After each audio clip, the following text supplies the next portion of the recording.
Le silence sous mes pieds était plus fort que tous les cris de douleur que j'avais jamais entendus. Ce n'est pas un paradoxe, c'est la vérité. La douleur, on peut encore la combattre, on peut la nommer, la détester. Mais le silence est un vide, c'est l'absence.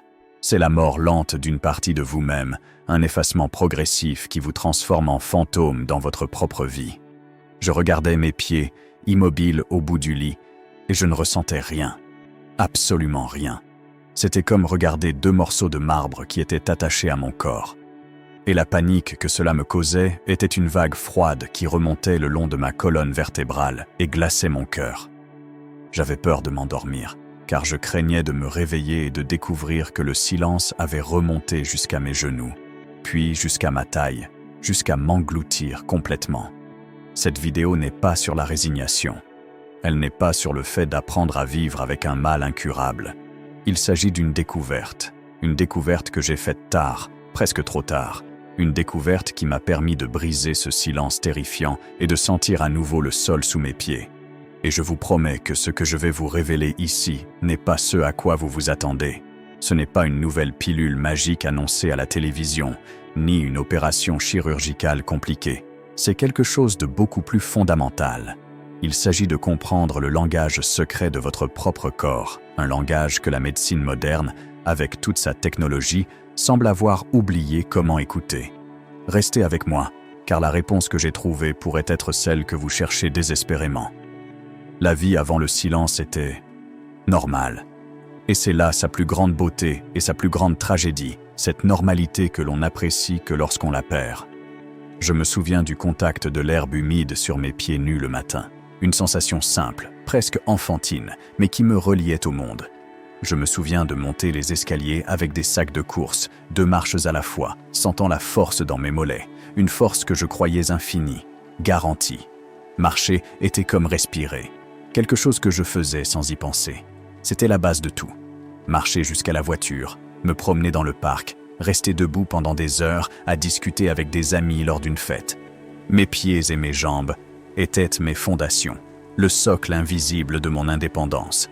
Je ne leur ai jamais consacré une seconde de réflexion. Ils étaient simplement là, fonctionnant, m'emmenant où je voulais aller, me soutenant, me permettant d'être moi-même. On ne pense jamais à la symphonie complexe de muscles, de nerfs et de vaisseaux sanguins qui travaillent en parfaite harmonie pour nous permettre de faire un seul pas. C'est un miracle que nous ignorons tous les jours. Et j'étais le maître de l'ignorance. Si ce sentiment que quelque chose de précieux vous échappe vous semble familier, je vous invite à vous joindre à moi dans cette aventure. Cliquez sur « S'inscrire », car ce que nous sommes sur le point de découvrir ensemble pourrait tout changer. Le premier signe n'était pas un coup de tonnerre, mais un murmure. Un soir, allongé dans mon lit, j'ai ressenti un picotement étrange dans le gros orteil droit. Cela a duré quelques secondes, puis c'est passé. Je me suis dit, j'ai du mal me coucher. Une semaine plus tard, une violente crampe au mollet m'a réveillé en pleine nuit. J'ai sauté du lit, me tordant de douleur. Et quand ça s'est calmé, j'ai massé le muscle endolori et j'ai mis ça sur le compte de la déshydratation ou de l'effort de la veille. C'étaient des excuses faciles, des petits mensonges qu'on se raconte pour ne pas affronter une vérité qui dérange. La vérité, c'est que notre corps est bien élevé. Il ne crie pas du jour au lendemain. Il nous prévient, il envoie de petits messagers, des signes subtils qui indiquent que quelque chose ne va pas. Mais nous sommes sourds. Nous sommes trop occupés, trop stressés, trop fiers pour admettre que notre forteresse, notre corps, peut avoir une fissure dans ses fondations. J'ai commencé à trébucher de temps en temps, des choses insignifiantes. Une marche que je n'avais pas vue, le bord du tapis. Je riais de moi-même. Je disais que je devenais maladroit. Mais au fond, une petite graine d'anxiété était semée. Le sentiment que mon pied ne réagissait plus aussi vite qu'avant. Mais je l'enfouissais sous le poids du quotidien. La recherche de réponses a commencé lorsque je n'ai plus pu ignorer les signes. Ma première erreur a été de croire que ce serait simple. Je suis allé voir un médecin, puis un autre, puis un autre. Le parcours s'est transformé en un tourbillon de frustration. Le premier m'a dit que c'était le stress et m'a prescrit un relaxant musculaire. Cela n'a pas fonctionné. Le deuxième, un spécialiste, m'a fait passer une série d'examens et m'a dit que j'avais un début de problème à la colonne vertébrale et m'a prescrit des analgésiques puissants. La douleur diminuait un peu, mais les picotements empiraient et maintenant une sensation d'engourdissement commençait à s'installer. Le troisième médecin, après d'autres examens, a posé un diagnostic différent, quelque chose lié au nerf périphérique, et m'a prescrit un autre type de médicament qui agissait sur la chimie de mon cerveau pour masquer les signaux de douleur. Je me sentais drogué, lent, et le silence dans mes pieds ne faisait qu'augmenter. Chaque visite était la même chose, une salle d'attente froide, 10 minutes d'attention, une nouvelle ordonnance, un nouvel espoir qui mourrait en quelques semaines. Mon tiroir à médicaments ressemblait à une pharmacie. Des pilules pour la douleur, des pilules pour l'inflammation, des pilules pour dormir. Et rien, absolument rien ne résolvait la cause profonde du problème. Je me sentais comme une voiture avec un voyant d'alerte qui clignote sur le tableau de bord, et chaque mécanicien, au lieu d'ouvrir le capot pour regarder le moteur, se contentait de coller un autocollant noir sur le voyant pour que je ne le voie plus. La quête qui devait être celle de la guérison est devenue une quête frustrante pour trouver quelqu'un qui m'écoute vraiment, qui relie les points, qui voit au-delà des symptômes isolés. Mais je ne trouvais que des spécialistes de certaines parties du corps, pas des spécialistes du corps dans son ensemble. Ils voyaient la douleur, l'engourdissement, la faiblesse, mais ils ne voyaient pas l'homme effrayé qui perdait littéralement pied. J'étais seul, à la dérive dans un océan d'informations contradictoires et de solutions qui ne résolvaient rien. L'espoir s'évanouissait et la peur commençait à prendre sa place. Le mystère s'épaississait chaque jour qui passait et mon corps devenait une scène de crime que personne ne parvenait à déchiffrer. Les 3 signes, ceux que mentionne le titre de cette vidéo, sont devenus les protagonistes macabres de ma vie. C'étaient eux qui dictaient de mon humeur, mes activités, mon avenir.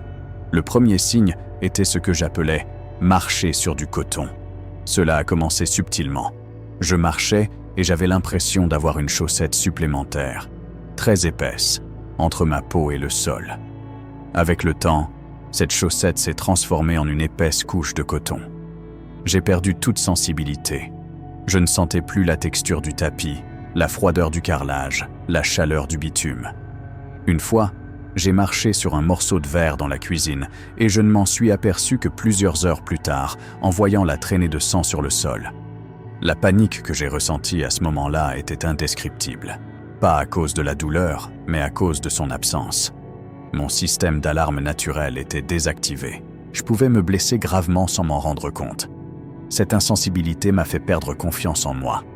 Je marchais d'un pas hésitant, les yeux rivés au sol, essayant de compenser avec ma vue ce que mes pieds ne pouvaient plus me dire. Chaque pas était un pari.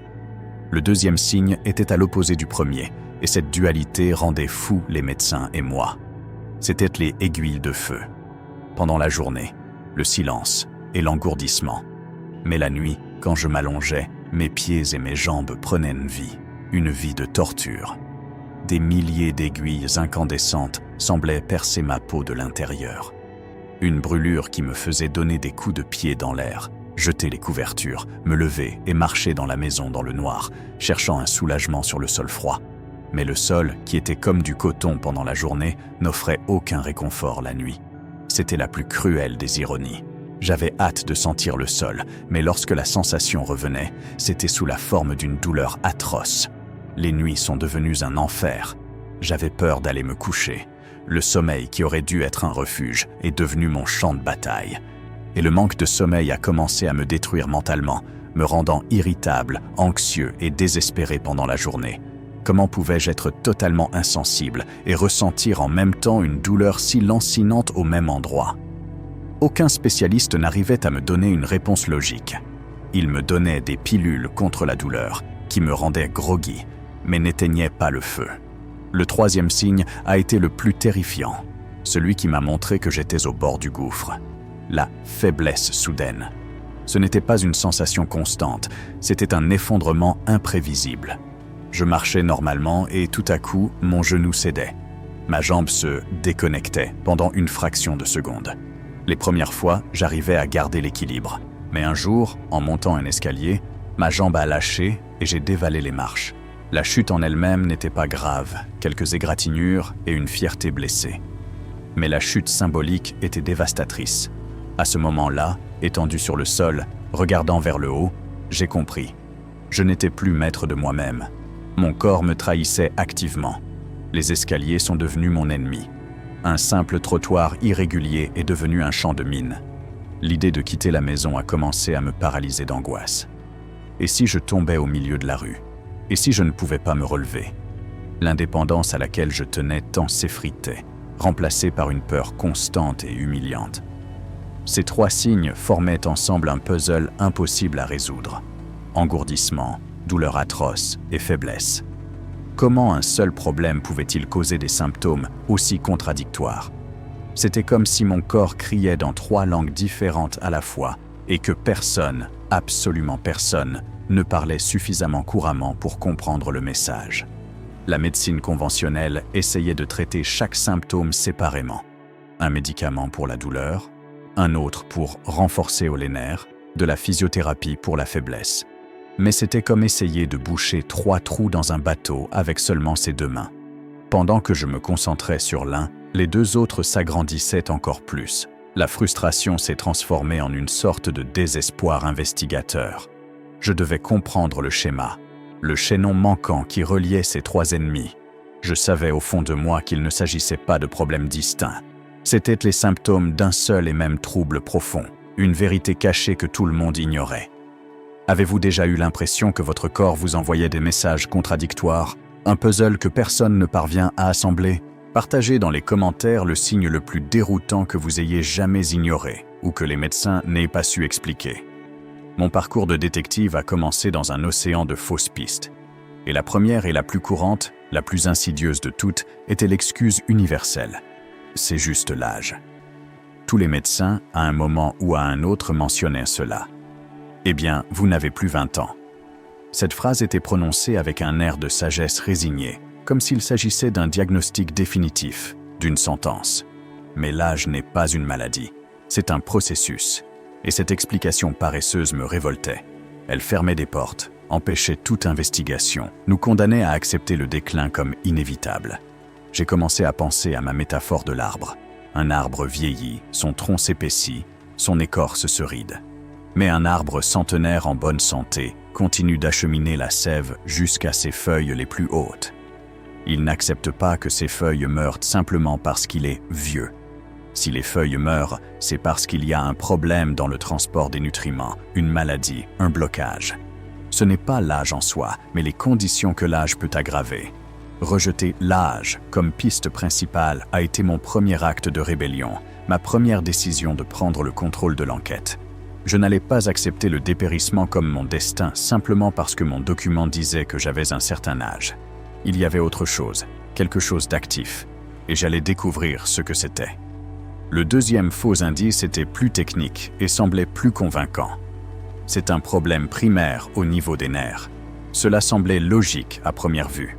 Engourdissement, douleur, faiblesse. Cela ressemble à un problème nerveux, et c'est là que j'ai passé des mois, peut-être des années, perdus. J'ai tout lu sur la neuropathie. J'ai pris des compléments alimentaires pour la santé des nerfs, des vitamines B à forte dose, de l'acide alpha-lipoïque. J'ai fait des exercices de stimulation nerveuse.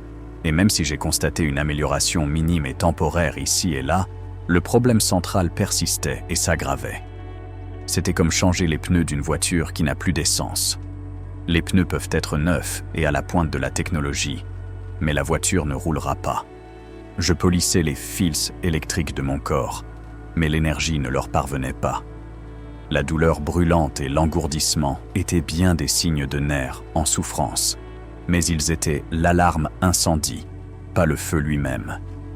Traiter les nerfs directement, c'était comme essayer de faire taire l'alarme pendant que la maison brûle. La question que j'ai commencé à me poser était la suivante. De quoi un nerf a-t-il besoin pour vivre ? Tout comme une plante a besoin d'eau et de lumière, un nerf a besoin de deux choses essentielles, de l'oxygène et des nutriments. Et comment ces éléments parviennent-ils jusqu'au bout de mon orteil ? La réponse était évidente, mais je ne la voyais pas, et personne ne me la montrait. J'étais concentré sur les nerfs, les fils de mon corps. Mais si le problème ne venait pas des fils, mais de l'énergie qui les alimente? Et si l'électricité était coupée à la source? Cette question a été une petite lueur d'espoir dans l'obscurité, une piste qui m'éloignerait des fausses pistes. La troisième fausse piste était l'accent mis sur le système musculaire. « Vous devez renforcer vos jambes », disait le kinésithérapeute. Et j'y allais, pour des séances de renforcement, essayant de faire des exercices qui devenaient de plus en plus difficiles. La faiblesse soudaine rendait certains d'entre eux dangereux. Et la logique semblait bancale. Comment pouvais-je renforcer un muscle si le commandement de se contracter, provenant du nerf, était défectueux? De plus, comment un muscle pouvait-il avoir l'énergie nécessaire pour travailler si le carburant, oxygène et nutriments ne lui parvenaient pas en quantité suffisante? C'était comme crier à un ouvrier affamé et épuisé de travailler plus vite. Cela ne servait à rien. Le problème n'était pas le manque de volonté de l'ouvrier, mais son manque total de ressources. J'épuisais mes muscles en leur demandant quelque chose qu'ils ne pouvaient pas me donner, car la chaîne d'approvisionnement était coupée. Ces trois fausses pistes, l'âge, l'accent mis sur les nerfs comme cause principale et la faiblesse musculaire comme point de départ, formaient un obstacle presque insurmontable. Elles sont les piliers du traitement conventionnel de mes symptômes. Et c'est pourquoi tant de gens souffrent pendant des années, passant d'un traitement à l'autre, d'un spécialiste à l'autre, devenant de plus en plus mal, de plus en plus frustrés, de plus en plus désespérés. Ils cherchent tous au mauvais endroit. Ils enquêtent sur les victimes, les nerfs et les muscles, sans jamais chercher le véritable coupable, le maître d'œuvre derrière le crime, celui qui, silencieusement, coupait la force vitale qui soutenait toute la périphérie de mon corps. Il était crucial de démanteler ces fausses pistes. Cela m'a obligé à désapprendre tout ce que les spécialistes m'avaient dit. Cela m'a obligé à faire confiance à mon intuition qui me disait qu'il existait une explication unique et unificatrice à ma souffrance. J'ai cessé de chercher des solutions fragmentées et j'ai commencé à chercher un système, un chaînon manquant. Et cette recherche m'a conduit dans des endroits inattendus, loin des cabinets médicaux et beaucoup plus près de la logique fondamentale de la vie elle-même. Le tournant, le moment où le détective trouve enfin l'indice qui résout l'affaire, ne s'est pas produit dans un laboratoire ou un cabinet médical. Cela s'est produit lors d'une nuit d'insomnie, une de ces nuits tortueuses où les aiguilles de feu me transperçaient, vers 3 heures du matin. Incapable de rester au lit, je me suis levé et je suis allé dans le salon. J'ai allumé la télévision à faible volume et un documentaire sur la nature était diffusé. Il parlait des séquoias géants de Californie, des arbres de plus de 100 mètres de haut et vieux de plusieurs milliers d'années. Et le narrateur a posé une question qui m'a traversé comme un éclair. Comment cette merveille de la nature peut-elle défier la gravité et transporter des centaines de litres d'eau et de nutriments de la racine la plus profonde jusqu'à la dernière feuille, tout en haut, tous les jours, pendant des siècles? C'est alors qu'une image d'un arbre géant s'est formée dans mon esprit. Mais cette fois, c'était une image de clarté, pas de désespoir. Mon corps était cet arbre. Mon cœur était la pompe, les artères principales étaient le tronc et les branches épaisses. Mais la magie, la réponse à la question du documentaire, ne se trouvait pas dans le tronc. Elle se trouvait dans les vaisseaux les plus fins, les canaux presque invisibles qui forment le réseau de distribution finale, les capillaires. La réponse était la microcirculation. À ce moment-là, tout a pris sens. Les 3 signes contradictoires ont soudainement commencé à parler la même langue. Que se passe-t-il avec une feuille au sommet d'un arbre si le petit canal qui l'alimente est bouché ou endommagé? Tout d'abord, elle cesse de recevoir la sève vitale. Elle perd sa vitalité, devient engourdie, faible. C'est le sol cotonneux. Elle est déconnectée du reste de l'arbre. Puis, dans un dernier effort désespéré pour survivre, elle envoie des signaux de détresse, des signaux de douleur. Ce sont les aiguilles de feu, le cri d'aide d'un nerf qui meurt de faim, assoiffé d'oxygène. Et finalement, sans énergie et sans communication, elle ne peut plus remplir ses fonctions. Elle se flétrit, perd sa force. C'est la faiblesse soudaine. L'engourdissement, la douleur et la faiblesse n'étaient pas 3 problèmes distincts. Il s'agissait des 3 phases de la mort d'un nerf périphérique causé par un défaut d'approvisionnement en sang. L'indice clé n'était pas l'âge, ni les nerfs, ni les muscles. L'indice clé était le système de transport. Ma microcirculation était défaillante. Les petits tuyaux qui devaient irriguer les extrémités de mon corps étaient bouchés, enflammés, endommagés. C'est pourquoi les médicaments ne fonctionnaient pas. Ils ne débouchaient pas les tuyaux. C'est pourquoi la physiothérapie ne fonctionnait pas. Elle ne rétablissait pas la circulation. J'étais face au véritable ennemi, l'effondrement silencieux de mon réseau vasculaire périphérique. À partir de cette révélation, mes recherches ont radicalement changé d'orientation. Je ne cherchais plus à soulager la douleur neuropathique. J'ai commencé à rechercher comment restaurer la microcirculation, la régénération capillaire, la santé endothéliale. Et un nouveau monde s'est ouvert à moi. J'ai découvert que ce réseau microscopique est incroyablement délicat.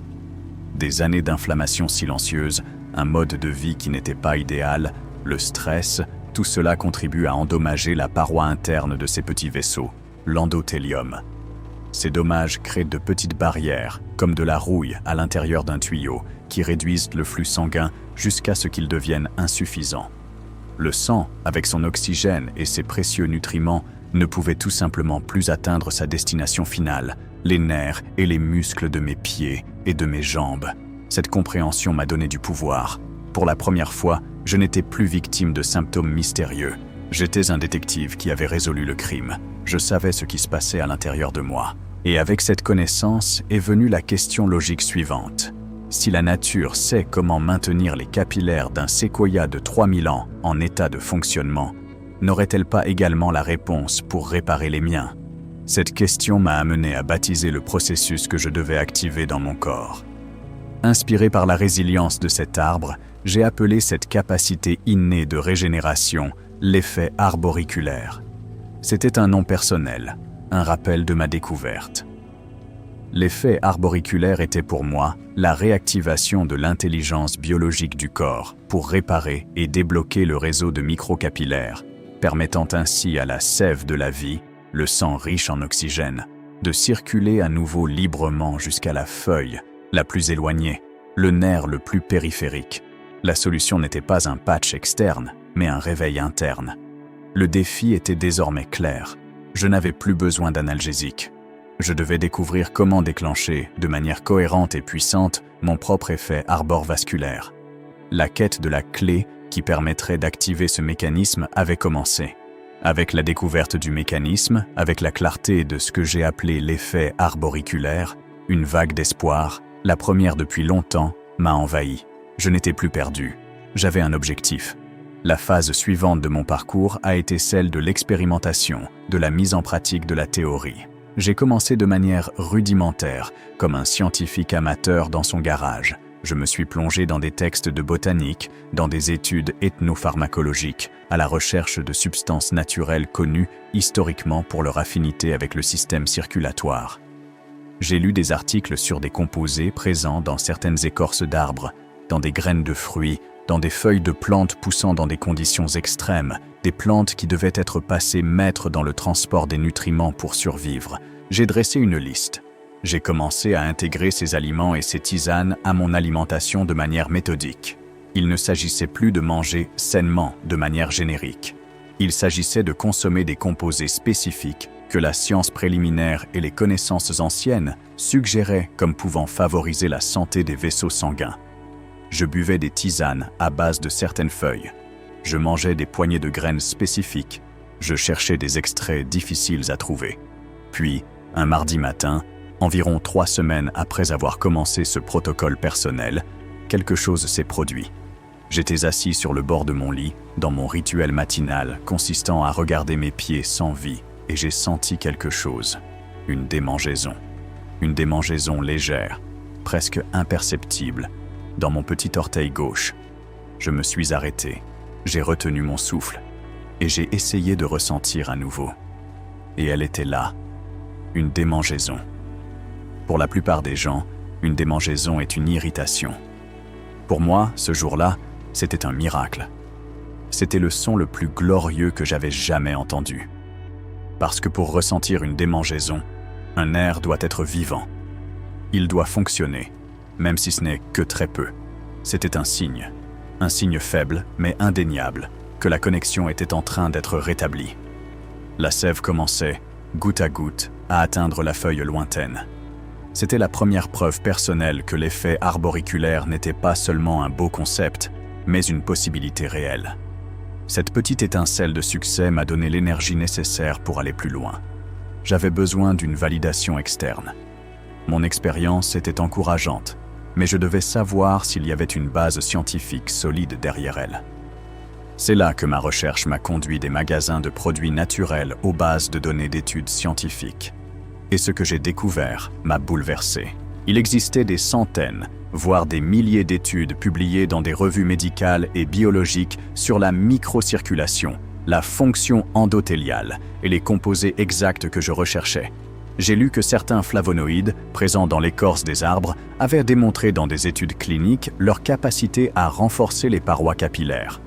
J'ai lu comment un type spécifique d'antioxydants, présent dans les pépins de raisin par exemple, pouvait protéger l'endothélium contre les dommages oxydatifs, la rouille, que j'avais imaginé.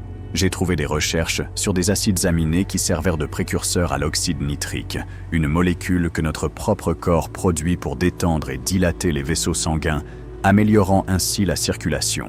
Tout était vrai. La science validait les connaissances ancestrales. L'effet arboriculaire avait des noms techniques et compliqués dans le monde universitaire, mais le principe était le même. De plus, j'ai trouvé des forums en ligne et des groupes de discussion. Des personnes du monde entier, avec des histoires étrangement similaires à la mienne, partageaient leur propre parcours.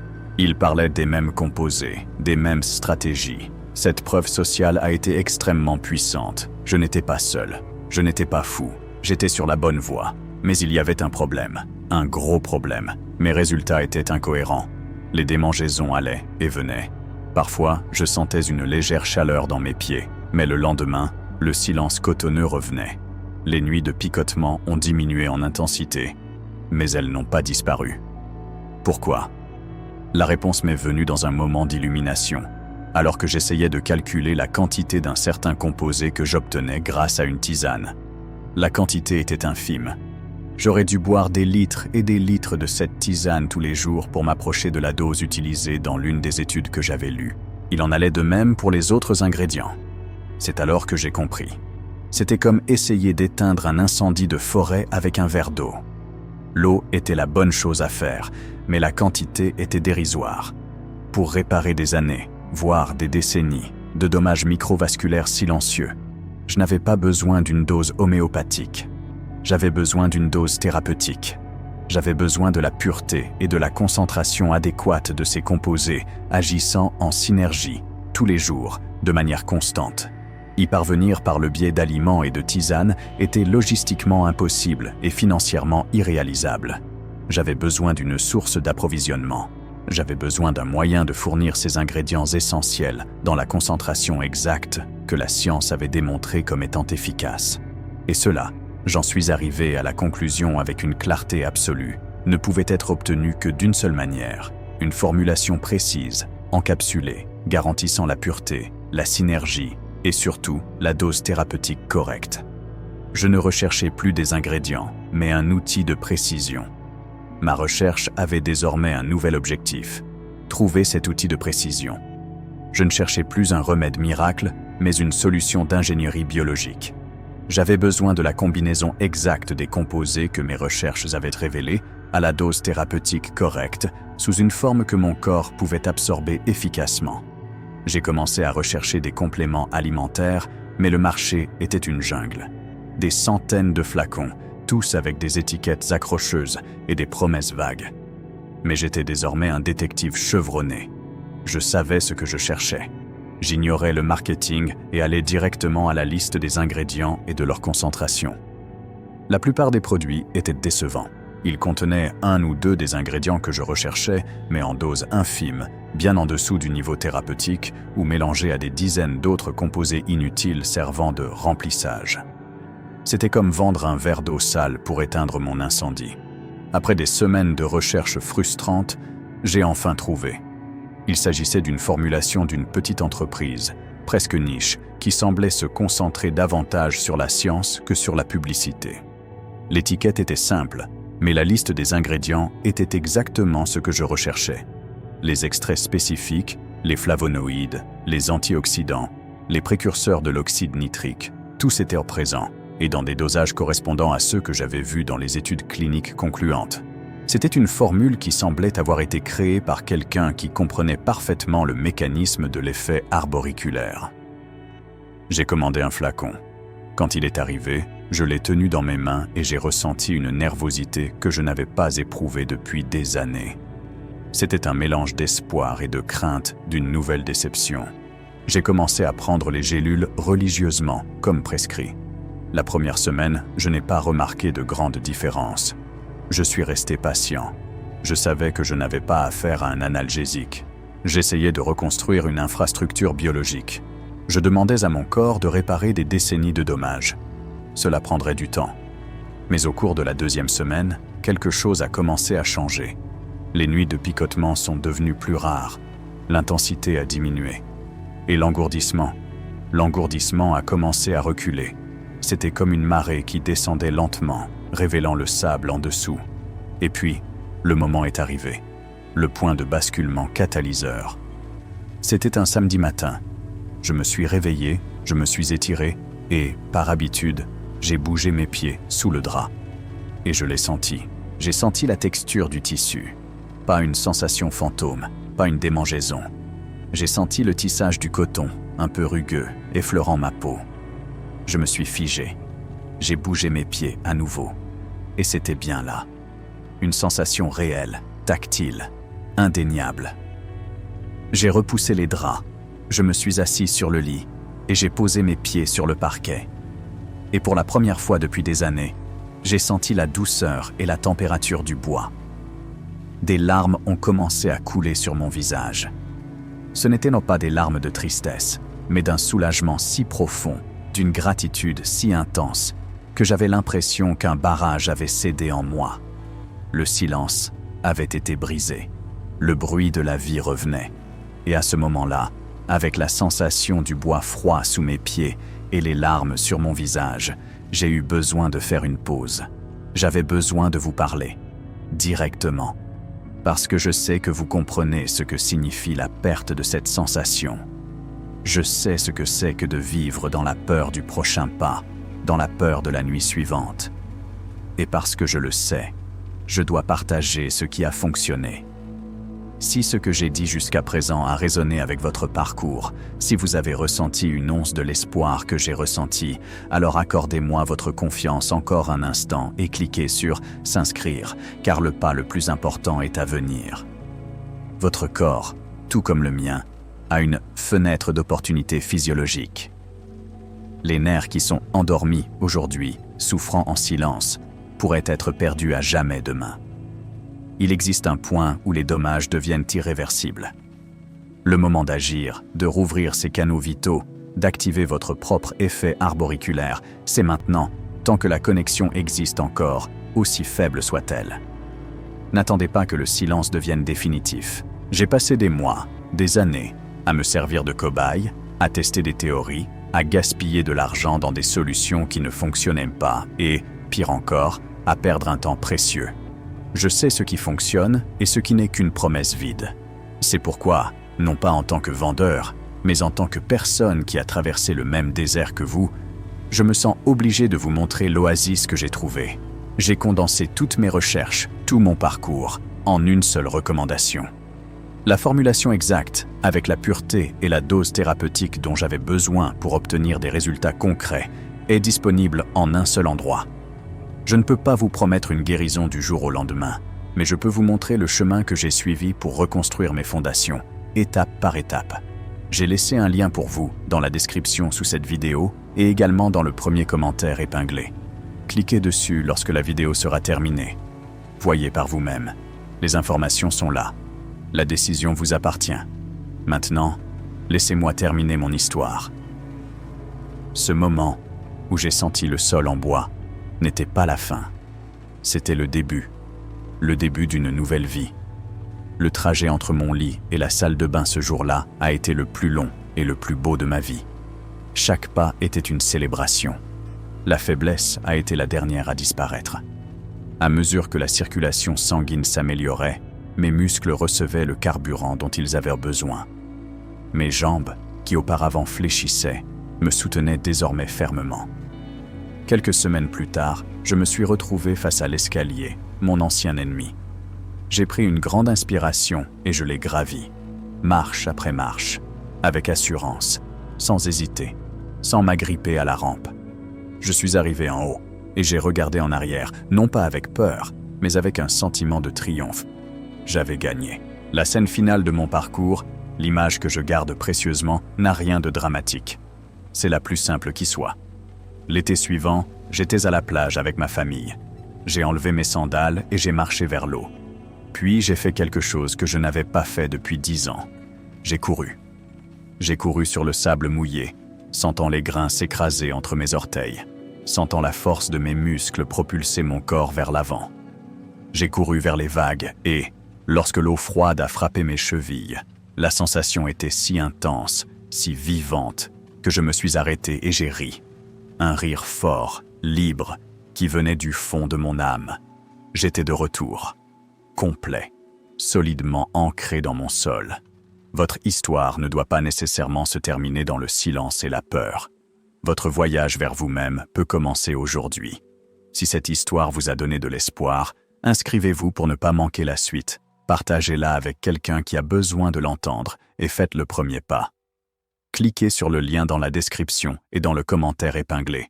Reprenez pied.